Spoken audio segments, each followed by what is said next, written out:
This is Create the Next from ProCFO Partners, where every week we explore strategies and ideas for financial management and growth to help today's businesses put their financial picture in context. Welcome back to Create the Next. I'm Chris Bentliff. Carlos Sava is with us again.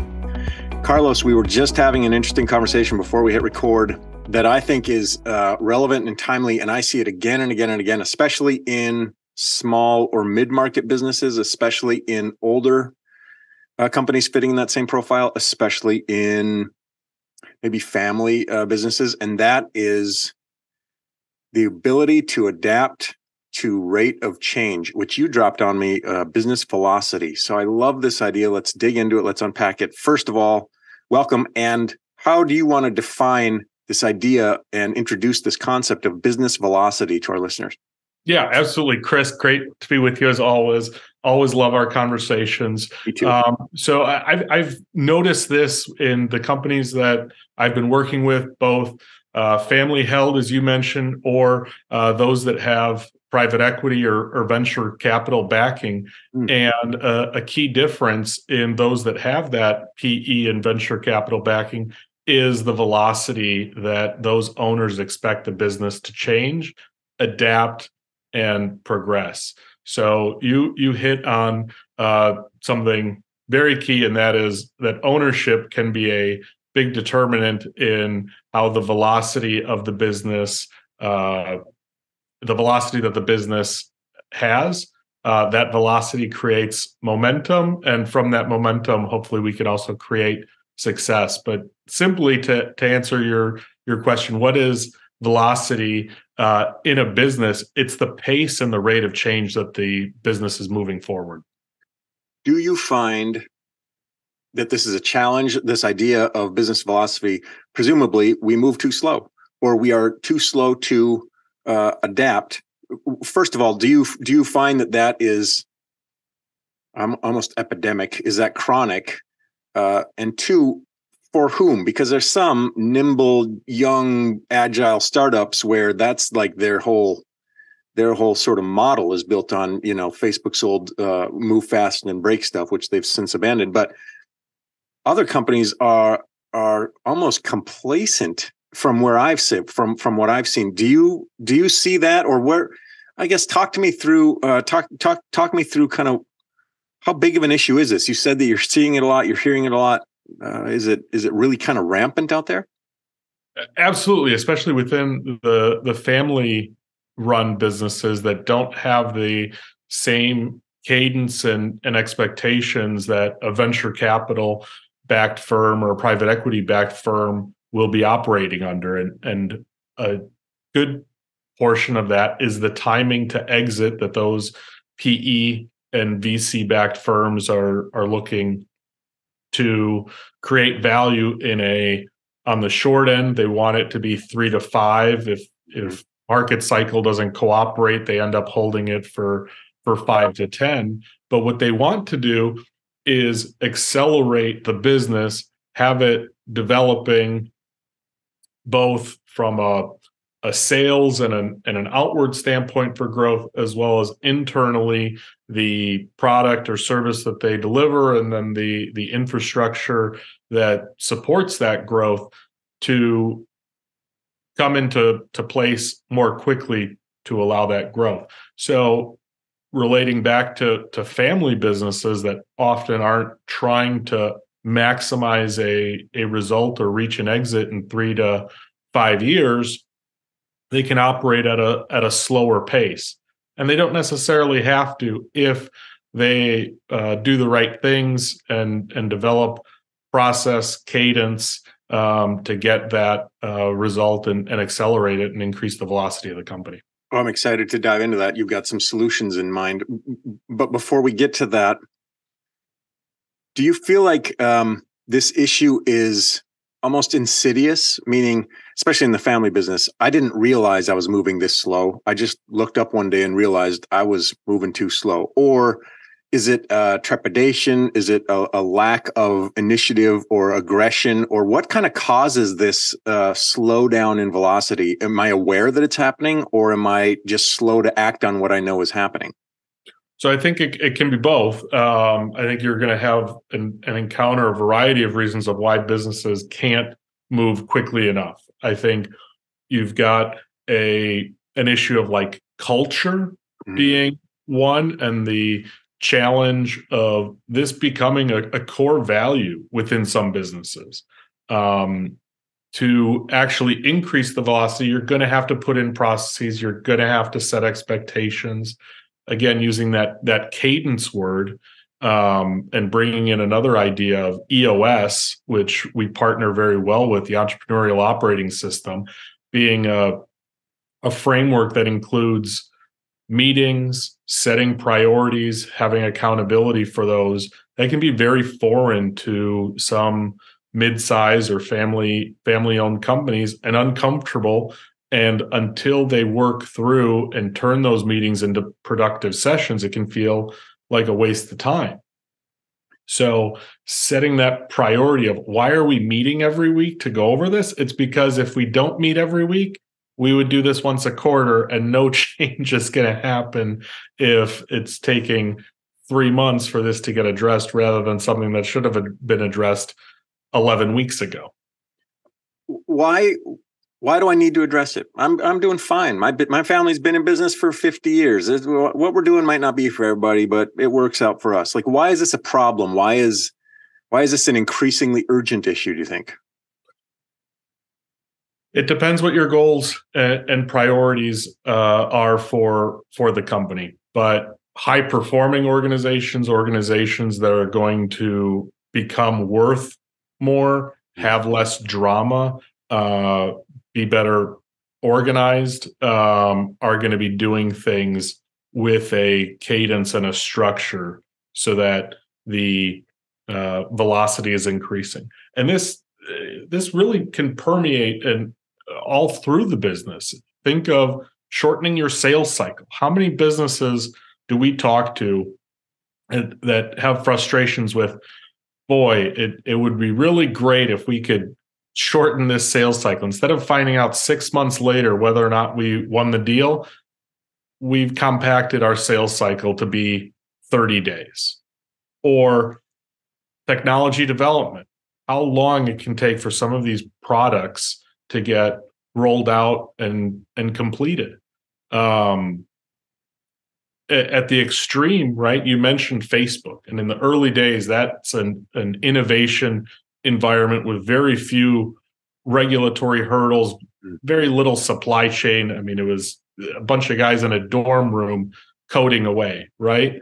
Well, that's the most quick type of business that I can think of in terms of innovation. Now take the exact opposite end of the spectrum, which would be auto development and production. How long does it take for the auto companies to design a new car, arrange for all of the suppliers to have the specs and produce the parts, set up and train a new manufacturing line to put it all together, roll out marketing and sales and training to all the dealers about the new vehicle? That's a multi-year process.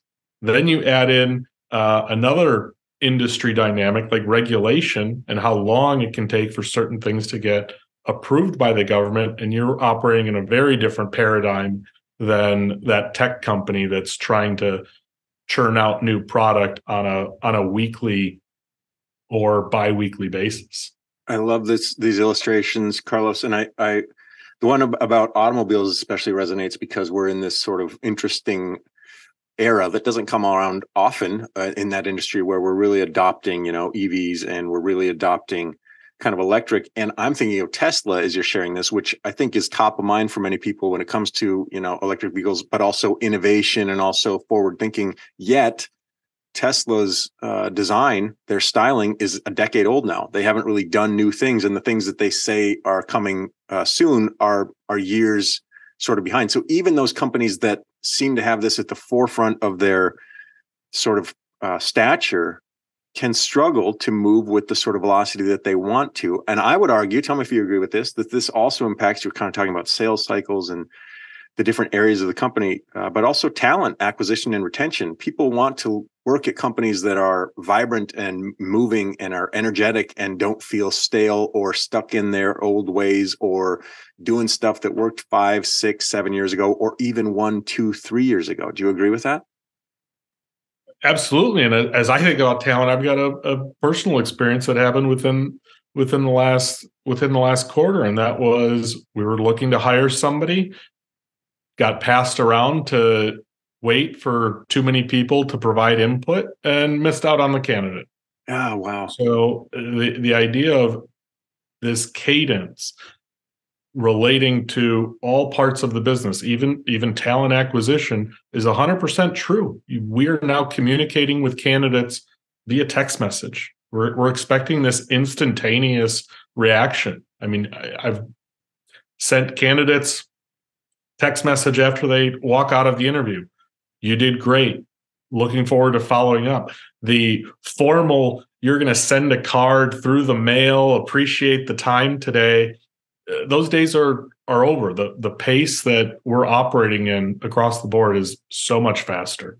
Oh my gosh, this is just such valuable insight, Carlos. So let's talk about this cadence. You mentioned it a couple times, and I really want to dig into it because I love the problem solving. I love when we can get sort of practical and tactical on what to do. So you mentioned EOS. Some of us might not be familiar. Can you introduce us a little bit more to that and its benefits in this case? And by cadence, you're talking about sort of a temporal activity around different things. You mentioned meetings or the sales cycle. So let's unpack that a little bit. How do we solve some of these problems to not just move with activities around this idea of more velocity, but make it a behavior? How do we, as you said, culturally or institutionally start to change this stuff? Yeah, great question and great segue, Chris. So as it relates to EOS, I think the two keys there that we bring in from EOS is the Entrepreneurial Operating System is based on a book by a guy by the name of Gino Wickman, and emphasizes a couple things. One is what is termed rocks, but really those are big organizational priorities.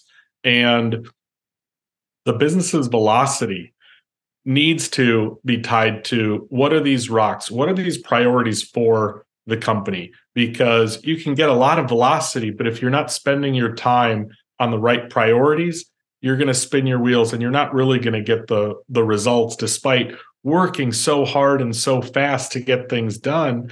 And you might even strike a lot of things off the to-do list, but they weren't the big priorities that the company needs to be working on to address so that those goals are met. And those goals can be getting ready for an exit, increasing the value, delivering a better product, retaining customers. I mean, we have certainly seen churn and customer attrition be a area of emphasis as the economy is starting to become a little less stable than it was a couple of years ago.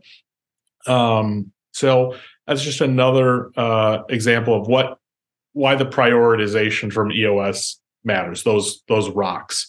Those rocks. Can you share a little bit more about those? Because as we hear, the big things, I think there can be confusion that you mean the big parts of our value proposition. We are customer-centric or we are whatever. And that's not exactly accurate when we're talking in context of these rocks. Really, we're talking about what are the initiatives or the goals or the strategic sort of imperatives on our minds so that we can reach some sort of destination. They might be related to those other things, but they are the big things that we have in our vision. Is that accurate? Correct. And to use the idea of these rocks and goals should be smart. Ever heard of a SMART goal? But it's going to include that it can be measured, it is well articulated, and goes beyond a hyperbolic comment of we're the most customer-centric organization. Well, that should then have a way that you're measuring that. Yeah, prove it, right? So the very tangible example, especially if it's more of a subscription business, is, well, our customer retention should be at 95%. Okay, that's a real goal that ties to being customer-centric. You're proving that with your customers. If you have a 95% retention rate with them. So so going back to EOS and this cadence and these goals of these rocks, the other element that EOS is going to bring in is that cadence for meetings, where every quarter and every year you're deciding what are the big goals that we as an organization want to have. What are we going to do in the near term to get closer to that goal? And how are we going to meet and collaborate and make decisions to get to those goals? And that can be a big quarterly planning session to determine across the business, from sales to operations to accounting and finance, what are the priorities? And then how do we work through that weekly or even daily with huddles and less formal meetings of, we just sometimes need time in front of another manager or another person within the organization to make decisions and talk through issues. So huddles on a even daily basis are done by many organizations so that people are informed, people are getting an answer that they need and then acting upon that rather than waiting for somebody's email or for the next quarterly meeting. I love this. And I think an important point to make in this idea of huddles and these meetings is not more meetings for the sake of having meetings. There's an actionable outcome, right? At the end of these things where we met for some purpose so that we could advance this thing before we meet again. And we're not just sort of all saying, how's it going? But we're trying to get to a new place. And again, it comes back to this, we're moving with velocity. In order to do that, as you point out so well, what are we measuring so that we know that we're doing that? And then what are we doing so that we're moving forward, if that's regular touch points and however that's structured? And that's all part of this sort of mentality, right? A different way of structuring the business that we're doing so that we're moving towards something and not sort of spinning our wheels, as you pointed out with the hire that you were looking for. We're just kind of slowly churning through stuff that's not gonna get us to a new place of moving with alacrity, with speed, with moving in altitude and attitude, and not just moving for the sake of moving, right? Absolutely. Carlos Sava is a genius, and there I said it. And I'm so glad that you brought this to us today. And I feel like we've got piles more we could talk about this, because this gets into the heart of how organizations are operating and what's getting in the way of high performance. As you pointed out, we're going to have kind of a longer drill down on this on the blog post that'll go with this, with links and things like that. If you're curious about EOS, and obviously Carlos and others are the people to talk about if you are struggling with this idea of business velocity. Carlos, thank you so much. I really appreciate all the context that you gave us today and kind of this actionable insight on business velocity. Thanks so much. Absolutely. Thank you, Chris. Take care. Thanks for watching. And a special thanks to our subscribers. Consider becoming one today. Visit ProCFOPartners.com for more strategies and ideas for financial management and growth to help you put your business's financial picture in context.